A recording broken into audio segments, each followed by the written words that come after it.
What's going on, everyone? It's Jake, your bourbon drinking realtor, and we had some great bourbons this year. I did a lot of wonderful reviews. A lot of you watched. Thank you so much.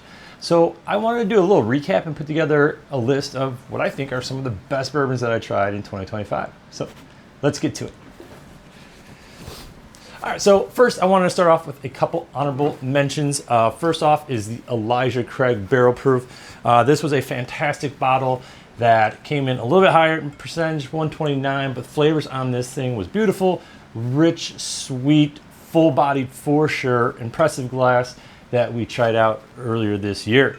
Now, my second honorable mention I don't actually have here in person, but that was the Old Granddad 16-year, which was a wonderful, smooth bourbon. That was one that was provided by my good friend Phil Bukowski, and it just delivered. It was just a very enjoyable, like I said, one of the smoothest glasses of bourbon I think I have ever had. So, with those out of the way, let's get to some of my favorites. Now, starting off, let's go with what was the biggest surprise bourbon to me, and that is going to be the Green River Full Proof Bourbon.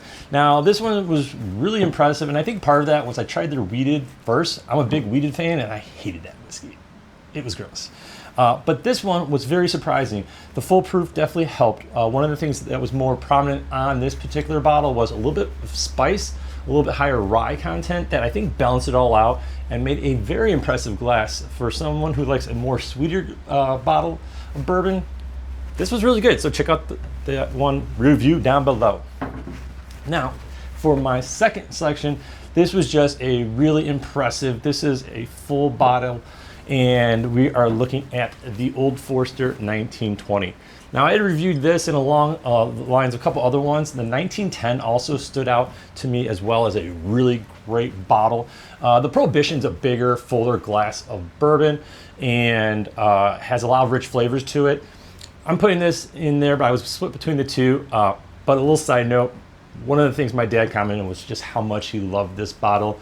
So in addition to just being a really impressive full flavored bourbon, it's a little special to me as well. So the 1920 Prohibition style, definitely something worth looking out for. Now, the next bourbon on our list is something special, right? If you're looking for something that's special, and with something special, I wanted to make sure that you can find it just about anywhere you go, or at least have accessible, right? Because there's so many rare bottles. That's not what I do bourbon for, or why I talk about it. I like to just share experiences that you can enjoy yourself. So for my special bottle, it is the Smoke Wagon Uncut Unfiltered.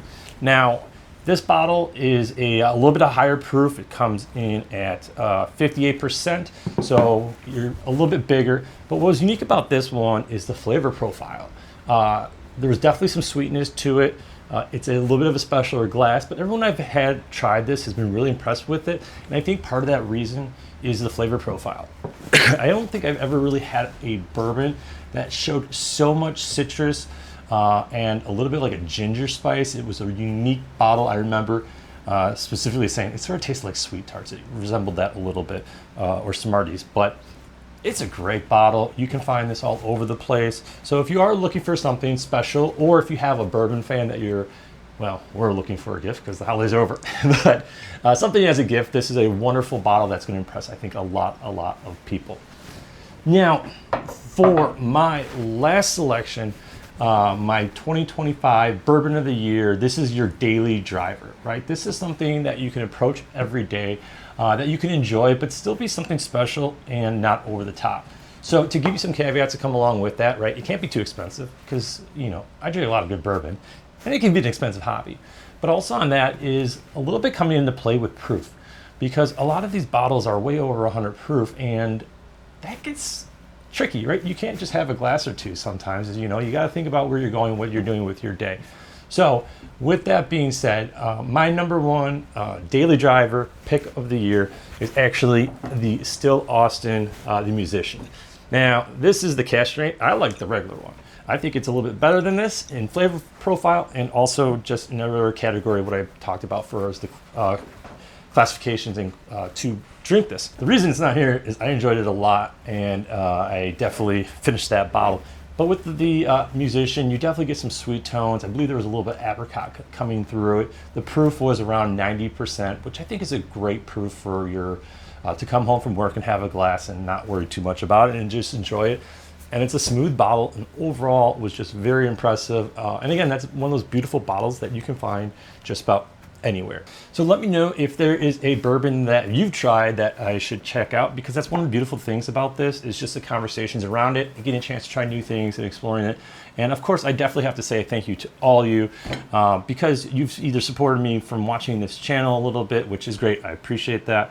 Those of you who supported our real estate business as well, or of course, we've had a tricky year this year and there's been a lot of wonderful support, so I appreciate that. So hopefully you had a great Christmas so far, and I hope you have a very happy New Year, and I look forward to seeing you more in the New Year. Bye.